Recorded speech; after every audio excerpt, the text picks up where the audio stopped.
Hi, my name is CJ Parker, Tillage Marketing Manager with Case IH, here today to talk about the different bearing and hub assemblies from High Speed Compact Disc.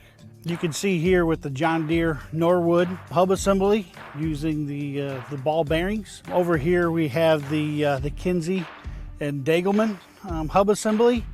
And here, this one closest to me is the Case IH Speed Tiller hub assembly. And you can look at the cutaway with the dual tapered bearings. That really helps when you think of that blade being on that compound angle and taking the stress from the soil and other obstacles. It just adds a lot more durability when you're running a dual tapered bearing.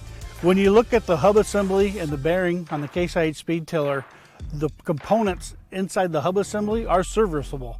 So we can go in and replace these dual tapered bearings and not have to replace the whole hub assembly as opposed to the competition. To learn more about the Case IH Speed Tiller, visit caseih.com or visit your Case IH dealer.